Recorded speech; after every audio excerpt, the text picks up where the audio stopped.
श्री सच्चिदानंद सद्गुरु साईनाथ महाराज की जय। सद्गुरु भरद्वाज महाराज की जय। గురుదేవ దత్త. బాబా గురించి శ్రీమద్ తార్కాడ్ ఆయన సన్నిధిలో ఉంటూ ఆయన తెలియజెప్పిన విశేషాలు చాలా అద్భుతం. ఎందుకంటే దీనివల్ల బాబా యొక్క నిజమైన స్థితి ఏమిటో మనకు అర్థమవుతుంది. ఒక వ్యక్తి గురించి మనం కూలంకుషంగా పరిశీలించిన తర్వాత, ఆ వ్యక్తి యొక్క లక్షణాలు గుర్తించిన తర్వాత అతని మీద సదభిప్రాయం ఉంటుంది, దురభిప్రాయం ఉంటుంది, రెండు ఉంటుంది. మంచివాడా చెడ్డవాడా అంటే ఆ లక్షణాలు గమనిస్తే మనకు అర్థం కాదు, వాడు మంచివాడా చెడ్డవాడే కాదు. ఇప్పుడు శ్రీమద్ తార్కాడ్ బాబా గురించి తెలపడం వల్ల బాబా యొక్క స్థితి ఏమిటో, ఆయన ఔన్నత్యం ఏమిటో, ఆయన అవతరణ రహస్యం ఏమిటో మనకు అర్థం అవడానికి అవకాశం ఉంటుంది. అంత సన్నిహితంగా ఈ గమనించి మనకు తెలియజేస్తుంది. బాబా తెల్లవారగానే దేవుడి దగ్గర కూర్చొని తన చేతులు అలా చిత్రంగా తిప్పుతూ హక్ అనే పదం వాడేవాడు. అంటే పరమాత్మ అని ఉచ్చరించేవాడట. అంటే నిద్రలేస్తానే ధుని దగ్గర, ధుని అంటే అగ్ని, అగ్ని స్వరూపం, జ్ఞాన స్వరూపం, తన గురు స్వరూపం అని చెప్పేవాడు. అంటే నిద్ర లేకనే భగవంతుని స్మరించాడు, అలవర్చుకో. అక్కడ చేతులు వేలు తిప్పేవాడు. అంటే ఏంటి? అది భంగ్యములు, అంగ కరన్యాసాలు అంటారు. మామూలుగా చేస్తుంటారు, ఇట్లా అన్నాడు, ఇట్లా అంటారు, ఇట్లా అంటారు, మనం చేస్తుంటారు అనమాట. దాంట్లో ఏదో అర్థం ఉంటుంది. అట్లా బాబా కూడా ఈ చేతులు వేళ్ళు అలా తిప్పుతూ పరమాత్మ హక్, పరమాత్మ హక్ అంటే హక్ హక్ అంటే పరమాత్మ అని అర్థం. అంటే ఇదంతా సృజంతా కూడా అంటే ఇలా చెప్పడం అంటే ఈ సృజంతా కూడా పరమాత్మ యొక్క తత్వమే ఆ నిరంతరం స్మరించు అని భావం కావచ్చు. అంటే ఏంటి? నిద్ర లేగానే మనం భగవంతుని ప్రార్థించవాలి. అందుకు మన పెద్దలు చూడండి ఇలా తిప్పుకుని అరచేతులు చూసుకుంటారు. అంటే ఎవరు దర్శించకుండా ముందు చూడగానే అంటే ఈ అరచేతులోనే బ్రహ్మ విష్ణు మహేశ్వరులు ఉన్నారని, లక్ష్మీ పరసరస్సులు ఉన్నారని అనే భావంతో ఉంటారు. అది మన కనుమరుగైపోయింది అని పక్కన బాబా గుర్తు చేస్తున్నాడు. నిద్రను మరుక్షణమే కేకేసి కాఫీ రెడీ అయిందా అని అనకుండా భగవంతుని స్మరించు అని చెప్పడం ఇక్కడ ఉద్దేశం. ఇక్కడ బాబా ఆధ్యాత్మిక ఉన్నతి ప్రసాదించే పద్ధతి కూడా ఒక విచిత్రంగా ఉంటుంది, చాలా గుప్తంగా ఉంటుంది. అసలు ఆయన ఎప్పుడూ కూడా అరుదుగా దేవుని కొలువు అనర్హ కొన్ని సందర్భాలు చెప్పేవాడే కానీ ప్రత్యేకంగా చెప్పేవాడు మనకు కాదు. అందుకే చూస్తే ఆయన సాధారణ ఏం చెప్తున్నాడు, ఎవరికి అంతుపట్టదు. బాబా యొక్క దినచర్య చూస్తే మనకు అర్థమవుతుంది. నువ్వు అలానే పూజ అని చెప్పాడు. అలా ఏంటంటే హనుమంతుడి ముందు నేను కింద కూర్చుంటాను అన్నాడు. కొందరికేమో తిథి పెట్టాలంటే నా సన్నిధిలో పెట్టాలని బాబా చెప్పా జోమల్కి. మరి అది ఏ పని అనిపిస్తుంది ఎవరికి అర్థం కాదు. మొక్కుకుంటే రే నువ్వు ఆ దేవతి ముక్కురా సత్సంగ దేవికి రా చెప్పా. అక్కడెక్కడ దానం చేస్తే నాకు ముట్టిందిరా అని చెప్పా. కానీ ఇక్కడ మనం గమనించాలంటే ఆయనలో ప్యూరిటీ, పవిత్రత. రెండవది ఆయన యొక్క బలం, సంకల్ప బలం. మూడవది క్రమ పద్ధతి అంటే క్రమశిక్షణ. నాలుగవది వైరాగ్యం. ఈ 4 బాబాల ప్రకటమవుతూనే ఉంటుంది. అంటే నిజమైన సన్యాస ప్రక్రియ దాంట్లో ఇది మొత్తం ప్యూరిటీ ఉండాలి, సంకల్ప బలం ఉండాలి, క్రమశిక్షణ ఉండాలి, ఇక్కడ వైరాగ్యం ఉండాలి. ఇక్కడ వైరాగ్యం అంటే వదిలిపెట్టడం కాదు, దేని పట్ల ఆసక్తి లేకుండా ఉండడం. ఉంది, వస్తువు ఉంది, కానీ అది లేకపోతే నేను లేదు, అదే నాకు కావాలనే భావన లేకుండా ఉండడం. అంటే తామరాకు నీటి బొట్టులాగా ఉండడం. వీడన్నీ ముఖ్యమండి ప్యూరిటీ, శీలం, క్యారెక్టర్. బాబా ఏ కోణం చేసినా కూడా ఒక చిన్న డాట్ పెట్టడానికి అవకాశం లేకుండా ఉండాలి జీవితం అంతా చూస్తుంటే. అది ఆయన ఉన్న ప్రత్యేకత. ఆయనకి ఆరోగ్యం సరిగా లేనప్పుడు కూడా భిక్షకు వెళ్ళేవాడు. ఎందుకు వెళ్ళేవాడు? ఇవన్నీ ఆమె గమనిస్తున్నాను. మనం పట్టించుకోవాలి. ఆరోగ్యం సరిగా లేదు కాబట్టి పడుకోవచ్చు కదా. మామూలుగానే ఆయనకు ఆహారం బయట పోసిన అవసరం లేదు, ఎంతో తిరిగి పెడతారు. కానీ భిక్షకు వెళ్ళేవాడు. ఎందుకు భిక్షకు వెళ్ళేవాడు అంటే ఆ భిక్ష కోసం ఆధారపడి జీవుల కోసం వెళ్ళేవాడు. మనం చెప్పుకోండి, బాబా భిక్ష వెళ్తాడు, తెచ్చి పంటలు పెడతాడు, ఆ భిక్షగాలను తీసుకుంటారు, కుక్కల పిల్లు తింటుంది, నీళ్ళు 4 ముద్దలు తింటాడు అన్నాడు. ఆరోగ్యం సరిగినప్పుడు కూడా ఆయన భిక్షకు వెళ్ళేవాడు. అంటే ఏంటి? ఇదే క్రమ పద్ధతి, క్రమశిక్షణ. మిగిలినంతా ఆయన భిక్ష మిగిలినంతా కూడా ఇతరులకు ఇచ్చేవాళ్ళే, కానీ ఆయన స్వల్పంగా తినేవాడు. ఒక్కొక్కసారి ఒరే మనుషులను ఇబ్బంది పెడుతున్నాడురా, వ్యాపారాన్ని ఇబ్బంది పెడుతున్నాడురా అనే మాటలు మాట్లాడుతుంటాడు. అది పిచ్చి బాగలాగా ఉంటుంది. ఇక్కడ నూనె వర్తకులు, నూనె వ్యాపారులు, వర్తకులు బిజినెస్ అంటే లాభం ఉంటే తప్ప మరి ఈ పని చేయడు. అట్లాంటి వాళ్ళు మనం ఆయన ఇబ్బంది పెడుతున్నాం. ఏమి ఇస్తావు, ఏం చేస్తావు, కోరికలు పుట్టగా వస్తున్నారు, వాళ్ళందరూ ఇబ్బంది పెడుతున్నారా? ఎంతసేపు ఈ కోరే గొంతెమ్మ కోరికలతో వచ్చేవారే కానీ జ్ఞానం గురి వాళ్ళ కొడుకులు లేరు అని బాబా చెప్పాడా? వాళ్ళే వర్తకులు. ఇక్కడ రుణి వ్యాపారస్తులు అంటే సంస్కారం, జిడ్డు లాంటి వాళ్ళు. పట్టుకుంటే వదలం, నువ్వు ఇస్తావా సస్తావా అని నాకు వాళ్ళు ఇబ్బంది పెడుతున్నారనే భావం కాబోలు, చెప్పడం కాదు, కాబోలు అంతే. ఎందుకంటే బాబా వీళ్ళని ఇబ్బంది పెడుతున్నారా అని పిచ్చి బాగా అనిపిస్తుంది. కానీ లోతుగా పరిస్థితి ఆయన బుద్ధిపూర్వకంగా చెప్తున్నాడు. ఆయన అంటే ఇండైరెక్ట్గా చెప్తున్నాడు, వీళ్ళ బాధలు తట్టుకోలేకపోతున్నాను అనే సంగతి. ధనం రాసురాసులుగా ఉంది, అడిగేవాడు ఒక్కడు కూడా లేడు అని బాబా బాపోయాడంటే దాని అర్థం ఇదే కదండి. మరి ఆయన ఎవరితో ఉద్దేశం మాట్లాడుతున్నాడో మాత్రం ఎవరికి తెలియదు. ఎవడా భావంతో వస్తాడు వారికి మాత్రం తెలుస్తుంది అంతే. అంటే ఈ సాధన మధ్య ఎలా ఉంటుంది? అలా కాకుండా నీకుడని చెప్పామనుకోండి, పచ్చన పుచ్చుకుంటాడు. అందుకే ఎవరైనా పొరపాటు 10 మంది చెప్పొద్దు అని చెప్పడం ఉద్దేశం అది. అంటే ఒక్కడొకటి మనం ఇక్కడ అలవర్చుకొచ్చింది. ఆయన సాధనా పద్ధతి ఏంటంటే ఆయన మాటలు వాసే ఏం చెప్పడు, ఆయన శరీరం గుర్తించి పెట్టుకోవాలి. పొరపాటు చేశాడు 10 మంది చెప్పొద్దు. ఇప్పుడు ఇలా ప్రత్యేకంగా చెప్పాడు, ఎవరు తెలుసు మాట్లాడుతున్నాడు, ఎవరికి తెలుసు? ఆ తప్పు ఎవడు చేశాడు వాడికే తెలుసు. నేను సర్దించుకుంటా. అలాగే సత్సంగంలో వచ్చి ప్రతి ఒక్కటి కూడా వాడి సంస్కారాన్ని బట్టి వాడి సమాధానం వస్తుంటుంది. ఇది నా కోసం అలాగే వాడు సంతరించుకోవాలి. నా వాడు కూడా చెప్తాడు, నా గురించి చెప్తున్నాడు వీడు అనుకుంటాడు. మరి నా గురించి చెప్తున్నాడు ఎంతమందిలా అని వాడు అనుకుంటాడు. వాడి గురించి చెప్పడం అంటూ ఉండదు, ఇది అర్థం చేసుకునే విధానంలో ఉంటుంది. ఇప్పుడు బాబా ప్రత్యేకంగా ఎప్పుడు చెప్పలేదు. ఆ తప్పు చేసినవాడు నా తప్పు సర్దిద్దుకోమని బాబా చెప్తున్నాడు. పైకి చెప్తే నేను బాధపడతానని ఇలా చెప్తున్నాడు అని భావించాడు. ఇక్కడ ఆయన ప్రధాన లక్షణం అంటే మనం గుర్తుపెట్టాల్సింది సుఖాల పట్ల నిర్లిప్తత. ఇవన్నీ శ్రీమద్ తాత్పర్య ద్వారా మనకు అర్థమవుతుంది. అంటే బాబా యొక్క నిజ స్థితి, సహజ స్థితి అని చెప్పాలి. సుఖాల పట్ల నిర్లిప్తత. ఆయన ఎలా ఎక్కడ విశ్రమించేవాడు? 4 గోరు పట్టలు వేసుకుని విశ్రమించేవాడు. శ్రీపేరు మసీదులో ఉండేవాడు. పట్టుపరుపులు చేస్తే దాని మీద వాడలేదు. అంటే ఏమిటి? ఫకీర్ అనేవాడు అక్కడ ఆ దేశంలో ఫకీర్ అంటారు. ఆ వేషం వేసుకున్నాడు కాబట్టి మనం సన్యాసం అంటాం. ఇటు సుఖాల పట్ల నిర్లిప్తత కలిగి ఉండవలే, అదే ప్రధాన లక్షణం అన్నాడు ఆయన. అంటే సన్యాసి అనేవాడు ఇలా ఉండాలి. అప్పుడు ఆ విమర్శించిన తాగుండదు. సన్యాసులకు ఎలా ఉందో అలాగే బాబా అక్కడ వ్యవహరించారు. ఆయన నివాసం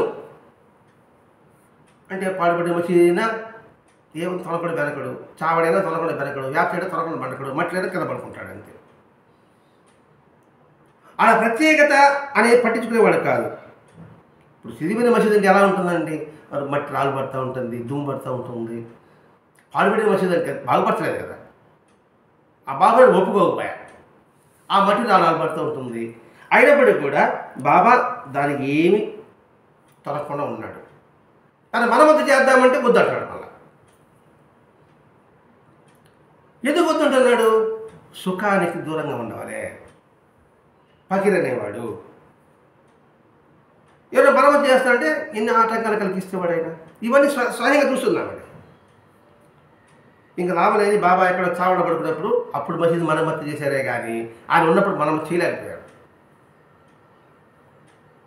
బాబాకు ప్రత్యేకం అంటూ సాధనా మార్గం అంటూ ఆయనకి ఏమీ లేదు. ఏది ఈమె గమనించిన విషయం. సాధనా మార్గం అంటూ ఏది ఉండదు. అంటే ప్రత్యేక ఈ మార్గంలోనే వెళ్ళాలి, ఈ మార్గం సాధన పట్టుకోవాలి. మరి ఆ రెండు పట్టుకోవాల్సిన పరిస్థితి ఏంటి? దానికి భాషగా అంటే ఆకలి తినాలంటే ఏం చేయాలి? అన్నమే తినాలని ఏం లేదు కదా. పండ్లు తిను, రొట్టెలు తిను, పాలు తాగు.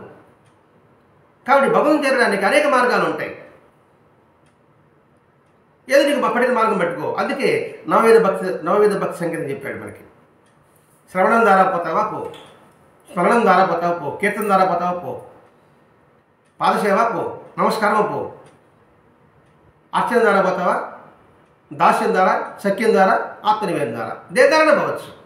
ఒక మార్గం అంటే ఉంది. ఈ మార్గాల్లో ఒక మార్గం పట్టుకున్నా నువ్వు చేరవచ్చు. ఈ మార్గమే రైట్ పోవాలని మాత్రం లేదు. గమ్యం చేరడం ముఖ్యం. కానీ బాబా సాధారణ అంటూ ప్రత్యేకంగా ఎవరికైనా యోగ మార్గంలో బాధలు ఎదురెత్తి ఇది పరీక్షించేవాడు.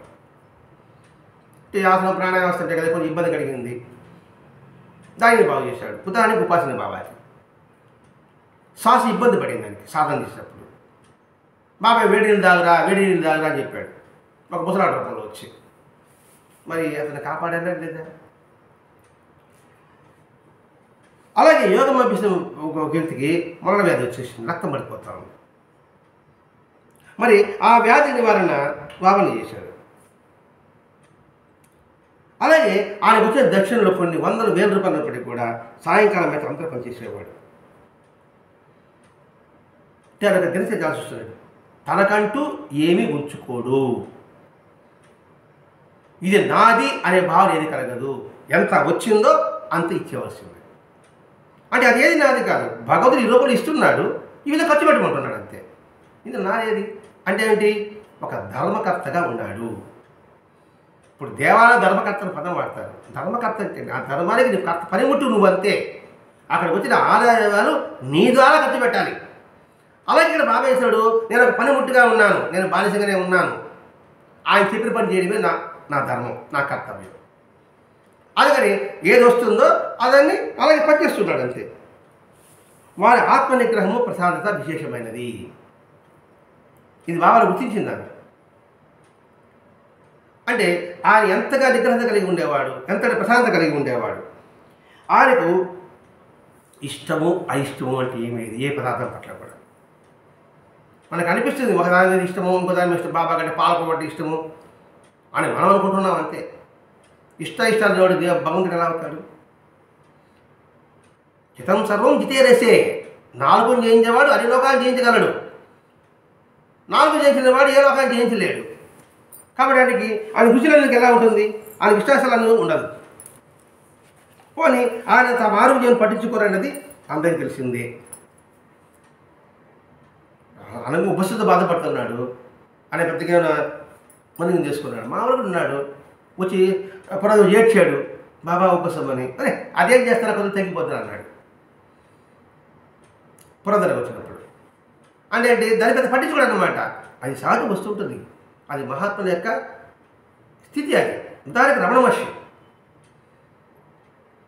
ఏమో ఈ శరీరానికి పుండు పుట్టింది, ఆ పుండు మళ్ళీ పోతుంది. ఆ పుండు తింటేనే పురుగులు తింటూ ఉంటుంది కదా. ఒరే ఆ భగవంతుడే ఆ పుండు రూపంలో తింటున్నాడు రా అని రమణ మహర్షి చెప్పినాడు కదా. అంటే వాళ్ళు సాక్షిభూతగా ఉంటారంతే. ఇది నా శరీరం అనే భావన ఉండదు. అలాగే బాబా కూడా తన ఆరోగ్యం ఏం పట్టించుకునేవాడు కాదు. అంతేకాదు బాబాకి అపాయింట్మెంట్స్ ఉండవు. ఎప్పుడు ఎవరు వచ్చినా అని దర్శించుకోవచ్చు. నా దర్బారు ఎల్లవేళ తెరిచే ఉంటుంది. దీనికి రిస్ట్రిక్షన్ ఉండదు. తండ్రికి బిడ్డలు చూడడానికి పర్మిషన్ ఏంటి? బిడ్డలు తండ్రిని చూడడానికి పర్మిషన్ ఏముంటుంది? మనం బిడ్డలం, ఆయన చూడాలి అని పర్మిషన్ ఏంటి? మళ్ళీ అదే సుళ్ళుపెట్టి చెంగాళమ్మ మన సుళ్ళుపెట్టి చెంగాళమ్మకి తలుపులు పెట్టాలని తీసుకొచ్చారు. ఆ తలుపులు ఏమైంది? మానైపోయింది. అనే ఉద్దేశం ఏంది? అరే నా బిడ్డలు నన్ను చూడడానికి నాకెందుకు తలుపులు అడ్డం పెడుతున్నారు మీరు? మనిషి నిరాశ వెళ్ళిపోకూడదు. నేను ఎప్పుడు వాళ్ళు దర్శనమిస్తుండాలి, నేను వాళ్ళు చూస్తూనే ఉండాలి. అది మన సూర్యుడిపేట చెంగాళమ్మలో జరిగిన సంఘటన అదే కదా. అలాగే భరద్వాజ మాస్టర్ గారు కూడా ఆయన పర్మిషన్స్ ఉండవు, అపాయింట్మెంట్స్ ఉండవు. ఎవరైనా రావచ్చు, ఎవరైనా పోవచ్చు, ఏ సమయమైనా సరే. ఆయనకు అభ్యంతరం అంటే ఏమీ లేదు. ఇదే సంఘటన మాస్టర్ గారి విషయం వచ్చింది. అదేంటి మీరు ఇంత పేరు ప్రకారం సంపాదించారు, మీరు ఒక మాస్టర్ అంటున్నారు, మీరు గురువుగా అయినారు, వచ్చిన నువ్వు అపాయింట్మెంట్స్ ఇవ్వాలి కదా, బోర్డు పెట్టాలి కదా, ఇన్ అవుట్ అని అన్నప్పుడు మాస్టర్ ఒకే సమాధానం చెప్తాడు, బాబాకే లేదు. మరి బాబాకే లేనప్పుడు నేను అలా చేయడం ఏమిటి? బాబాను సేవిస్తూ అప్పుడు బాబా అవరోపించినట్లు లేకపోతుంది అని మాస్టర్ గారు చెప్పిన సమాధానం అందరికీ ఆదర్శం. అంటే కాస్త ఏదో సత్సంగం ఉండేటప్పటికి నేను పెద్దగా స్థితిలో ఉన్నప్పటిగా ఏమైనా ఫోన్ చేశాను అనుకోండి, అలాంటి టైం రండి చెప్తాను నేను. ఏదో పెద్ద సాధన అయినట్టుగా నేనేమో ఇప్పుడు బుద్ధి వచ్చిందనమాట. అంటే మనం అలవర్చుకున్న అంటే ఈ జీవితం అంతా కూడా ఎలా సంస్కరింపబడాలి అనే అంశమే చెప్తున్నాడండి ఇక్కడ. శ్రీమద్ తార్కాడ్ బాబా యొక్క నిశ్చితంగా మనం తెలియజేస్తుంది. ఇక్కడ బాబా చర్యని కూడా ఎట్టి కుటిలత ఉండదు, బాహాటాన్ని ఉంటుంది. బాబా చర్యని కూడా లోపల ఒకటి బయట ఒకటి ఉండదు. అంటే తెలిసిన పుస్తకం లాంటిది. ఏది గోప్యంగా ఏమి చేసేవాడు కాదు బాబా. అంటే గోప్యత అంటూ ఏముండదు. మహాత్ముడికి అనేవాడు ఇటువంటి లక్షణం అలవర్చుకోగలగాలి. సాధకుడు కూడా అంతే. ఏది గోప్యం ఉండకూడదు, అన్నీ బాహాటంగా ఉండాలి. ఒక సాధకుడు ఒక మహాత్ముడే కాదు, ఒక సంస్థ కూడా. ఒక సంస్థ పెట్టుకున్నాను అనుకోండి, ఆ సంస్థలో కూడా ఏది దాపరంగా ఉండకూడదు. ఎవరైనా వచ్చి చూసుకోవచ్చు, ఎవరైనా వెళ్ళిపోవచ్చు. అంటే గోప్యత ఉంటే కుటిలత్వం ఉంటుంది. ఆ కుటిలత్వం అంటే బాబాకు నచ్చదు, జుగుప్స కలుగుతుంది. ఎందుకంటే ఆయన లేదు కదా, మనం ఉంటే ఆయనకు నచ్చదు. కాబట్టి ప్లెయిన్గా ఉండాలి. ఇది మహాత్మ విషయం మనకు అనిపించుకోవాలి. మనం నిర్మలత్వం కలిగి ఉండాలి, ప్యూరిటీ ఉండాలి, క్యారెక్టర్ ఉండాలి, పరిశుద్ధమైన క్యారెక్టర్ ఉండాలి. అప్పుడేమవుతుంది, అందరూ వాళ్ళు విశ్వసిస్తారు. ఇప్పుడు మన ఆచార భరద్వాజ సేవా సంస్థ మీద విశ్వాసం కలగడానికి కారణం ఏంటంటే గోప్యం లేదు కాబట్టి, దాపరికం లేదు కాబట్టి. ఇది గొప్ప కోసం అని కాదండి, మాస్టర్ గారు మనకి ఆ స్థితిని ఇస్తున్నాడు కాబట్టి ఆ సంస్థ కూడా అలాగే ఉంది. ఇక్కడ నిశ్చలమైన నిశ్చల ప్రశాంతత, సంపూర్ణ స్వేచ్ఛ అనే ప్రత్యేక లక్షణాలు. ఆయన దగ్గర స్వేచ్ఛ ఉంటుంది, అంటే సన్నిహిత ఉంటుంది. ఇప్పుడు బాబా వచ్చి మహాజరు కాళ్ళు పిలుస్తున్నాడు, ఏంటి బాబా అన్నట్టు, నేను నీలాంటి వాడి అన్నట్టు. అలా అరిచేవాళ్ళు కదా, తాచి అరిగిపోయింది. అరిగిపోతే మనం పిలిపించినాడు. మరి తాత విషయం మనం చూసాం కదండి, మరి ఎంత సన్నిహితంగా ఉన్నాడు, మాస్టర్ ఎంత సన్నిహితంగా ఉన్నాడు. అంటే అది సన్నిహితం అని మనకేం చేస్తుందంటే అది ఆయన మన పట్ల ఎంత ప్రేమ ఉందానికి తెలియదు వస్తుంది అన్నమాట. అంటే మనలో ఒకడు అలా మెరిగాడు బాబా. అలాగే మాస్టర్ గారు మెరిగాడు. ఎక్కడ తారతమ్యం మాస్టర్ గారు చూపించలే. ఎవరింటికైనా వెళ్ళేవాడు, ఎవరి మిస్ వెళ్ళేవాడు. వాడు తక్కువవాడే ఎక్కువవాడని ఆలోచించలేదు. ఎందుకంటే మాస్టర్ గారు ఒక చిన్న బాబు, ఒక 6 ఏళ్ళ బాబు కూడా ఒక టూర్ పోతున్నప్పుడు అందరూ మాస్టర్ గారు ప్రశ్న వేస్తున్నారు. ఏం చేస్తుంటారు కదా, ఆ పిల్లాడు కూడా మీరు ఎంత చదువుకున్నారు అని ప్రశ్నిస్తున్నాడు. ఒక 6-7 సంవత్సరాల పిల్లవాడు అంటే పక్కన వాళ్ళు అమ్మన్నాడు, పుట్టికి ఎగ్గముండ్రు అన్నాడు. మాస్టర్ గారు కళ్ళు పెట్టుకుని నేను ఎంఏ వరకు చదువుకున్నాను అన్నాడు. చూడండి అక్కడ ఎట్లా ఉంటుంది. అది ఇక్కడ బాబా స్వేచ్ఛ ఉంది. ఆయన సాధించుకోవాల్సిన సంరక్షించుకోవాల్సిన ఆస్తిపాస్తులు ఏమీ లేవు. ఆయన శరీరంలో పెట్టేటప్పటికి ఆ 916 రూపాయలు మాత్రం ఉండిందట సంచిలో. మాస్టర్ గారు శరీరంలో పెట్టేటప్పటికి ఆయన దాని స్థలం కానీ, ఎల్ఐసి పాలసీ కానీ, బ్యాంక్ బ్యాలెన్స్ కానీ లేవు. అందుకని సాయి మాస్టర్ అయ్యాడు. అంటే దాపరికాలు లేవు, నిరాడంబరత, పవిత్రత, త్యాగము ఈ లక్షణాలు బాబాలో ఏదో ఆ లక్షణం మనస్సు భాషగా కనిపిస్తుంది. అందుకని నేను సాయి మాస్టర్ ఊరికి ఎందుకు ఆయన పక్కన కూర్చోబెట్టుకున్నాడు, ఊరికి కూర్చోబెట్టుకుంటాడా? సాయినగర్ అంత తిక్కలోనే సాయినగర్ ఏమన్నా ఎందుకు కూర్చోబెట్టుకున్నాడు అంటే నా బిడ్డ ఈ లక్షణం కలిగి ఉన్నాడు. ఎందుకు పెట్టుకున్నాడు మనకు గుర్తనమాట. ఓరే ఆయన పక్కన కూర్చోబెట్టుకున్నాడు అంటే అర్థం ఏంటి? ఓహో ఆయన లక్షణాన్ని ఆలోచుకున్నాడు కాబట్టి ఆయన పక్కన కూర్చోబెట్టుకున్నాడు. మనం వాళ్ళకి ఆలోచుకుంటే మనం కూడా ఆయన పక్కన జరగలము అని మీరు చేరతానే బాగా చూపు చూస్తాడు. చూడండి మరి మీరు కూడా ఆయన చేస్తే మీరు కూడా చేరగలరు అని బాబా చూపు మనం చూస్తుంది ఇక్కడ. అది గమనించాలి మనం ఇక్కడ. అట్లా ప్రతి ఒక్క అంశము చూసుకుంటుంటే నిరంతరం కూడా అందరినీ సమభావంతో చూసేవాడు. నేను చూసిన మహిళలకు ఆయన ఎంతో గొప్పవాడు అంటున్నాడు సీమతార్క. ఎందుకంటే ఈ లక్షణాలన్నీ ఉంది. కొన్ని లక్షణాలు ఉండొచ్చు కాక, కానీ ఇది పరిపూర్ణ లక్షణాలు ఉండేది మాత్రం బాబాలోనే. బాబాలోకి వెళ్ళగానే ఇంకా మనకి ఏమి ప్రమాదం రాదనే దృఢమైన విశ్వాసం ఏర్పడిపోతుంది. అంతేందుకు ఇప్పుడు కూడా ఇప్పటికీ మనకి కూడా బాబా ఉండగా మనకేం భయం లేదు. అమ్మాడు బాబా చెప్పాడు నేను ఉండగా నీకు భయం ఎలా. కాబట్టి ఆయన సన్ని జరగానే ఇంక మనకి ఇట్టి ప్రమాదం రాదని ధైర్యం వస్తుంది. అసలు అక్కడ కూర్చోకని మనకు అసలు బాధలో గుర్తు ఉండదట. ప్రజెంట్లో కూర్చుంటే అది పాడిపోవాలి. ప్రజెంట్లో కూర్చుంటే ఇక బాధ గుర్తుంటుంది. ప్రజెంట్ వర్తమానం నన్ను చూస్తున్నాడు ఆయన నేను స్మరించుకుంటూ ఉన్నా. ఇంక వేరే నాకు ఎందుకు గుర్తు వస్తుంది? అంత అంటలు చేసుకోవాలి. నేనే కూర్చున్నానండి నాకేం ప్రశాంతత లేదే అని నేను అంతా కూర్చుంటే నాకు ఎలా ఉంటుంది? ప్రశాంతత ఎలా ఉంటుంది? వర్తమానం ఉంటే వస్తుంది.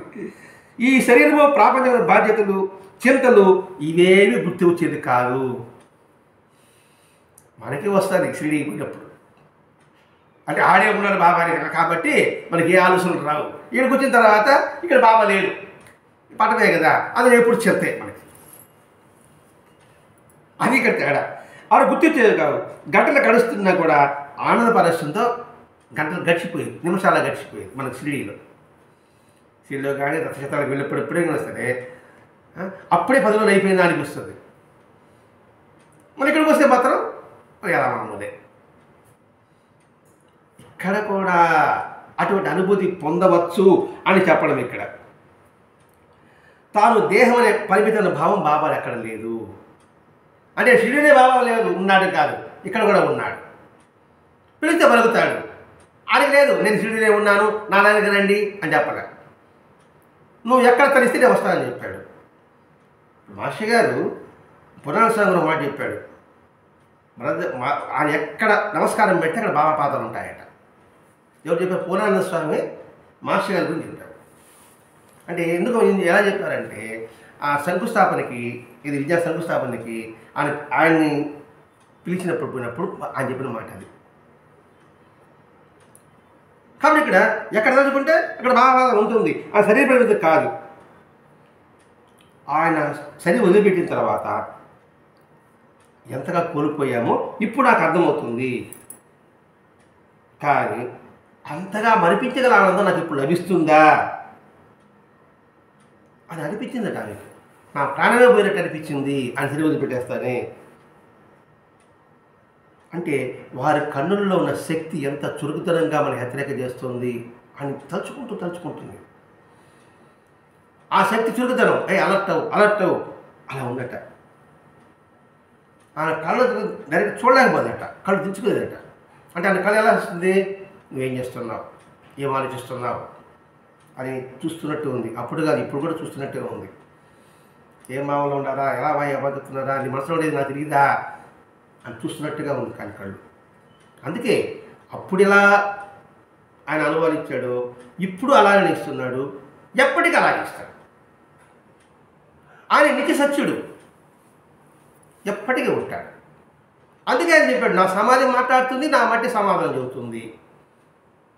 అది ఇప్పటికీ వాస్తవమే. గుర్తించగలిగితే వాస్తవమే. ఇప్పుడు చూస్తున్నాం అందుకని ప్రకటిస్తున్నాయి. మన భావాలన్నీ చదువుతున్నట్టుగా అనిపిస్తుంది. అనిపిస్తే మనం అలర్ట్ అవుతాం. అందుకు నీ దృష్టి నా పైన పెట్టు, నా దృష్టి నీ పైన పెడతాను చెప్పుకుంటాడు బాబా. ఇవి అటువంటి అనుభూతి కలిగింది. బాబాను చూస్తాను, నేను కళ్ళదించుకోవాల్సిందే. తప్పు చేసినోడు ఎలా ఉంటాడట, తప్పు చేసినోడు కళ్ళదించుకుంటాడు, తప్పు చేసినోడు నేను చూస్తాడు. మనం తప్పు చేస్తానంటే సరిగ్గా చూడలేకపోతున్నాం. ఆయన చూస్తూనే ఉంటాడు. నువ్వు తలదించుకున్నా నాకు తెలుస్తుందిరా, తల ఎత్తి నాకు తెలుస్తుందని చెప్తున్నాడు ఆయన. అణువణువు నగసిక పర్యంతము మన గురించిన వాస్తవాలని ప్రత్యక్షంగా చదువుతున్నట్టు ఉంటుందట. అణువణువు, అనుక్షణము, సర్వంతము చూస్తే కానీ మన కళ్ళను దించుకోవాల్సి వస్తుంది. ఆయన మన హృదయంలోనే కాదు, మన దేహంలోని ప్రతి అణువునందు ఉన్నారని తెలుస్తుంది. గుర్తిస్తే కాలికోటు నుంచి చివరి ఇంటి వరకు ఆయన యొక్క శక్తి ప్రసరిస్తుంది. రక్త ప్రసరణ ఒక దగ్గర ఆగిపోయి మన పరిస్థితి ఏంటి? మనకి తెలియకుండానే ఇంటి ఇక్కడే పెరుగుతుంది, అరచేతులు ఎందుకు పెరగడం లేదు? ఇక్కడ లేదు, ఇక్కడ పెరగకూడదు, పెరిగితే మనకి ఇబ్బంది. అందుకని ఇంకా అరచేతుల పెరగలేదు. మరి ఈ శక్తి ఎవరిది? మనం సృష్టించామా? మనం సేవం చేసుకుంటాం. అరచేతులు ఏమన్నా వస్తే సేవం చేసుకోవడానికి రాకుండా చేశాడు. ఇక్కడ మన చర్మంలో రంధ్రాలు ఉన్నాయి, దెబ్బల రక్తం వస్తుంది, మనం మూసిపోతుంది. మన చెమట మాత్రం బయట వస్తుంది, రక్తం ఎందుకు బయట లేదు? రంధ్రం ఉంటే చెమట బయట వస్తుంది, మన చెమట రక్తం ఎందుకు రాలేదు? రాకుండా చేస్తున్నాడు ఆయన. అంటే హృదయంలోనే కాదు, అణువణువులు ఆయన ఉన్నట్టు గుర్తించగలిగితే వస్తుంది అంతే. నిద్రపోతున్నాం, ఆ మురికంతా ఒక పక్క చేరుతూ ఉంది. ఉదయం లేచి ఇలాంటివి వచ్చేస్తాము. మరి అణువణువు దాని శక్తి లేకపోతే ఎలా ఉంటుంది? ఆయన శక్తి ఉంది అని తెలిసేది. కొద్ది మాటల్లో, ఒక్క చేష్టలో, ఒక్క భంగిమలో మన భూత భవిష్యత్ వర్తమానాలే కాకుండా ఆయనకి సర్వము తెలుసు. జాగ్రత్తగా చదివి గుర్తు చేస్తున్నాడండి.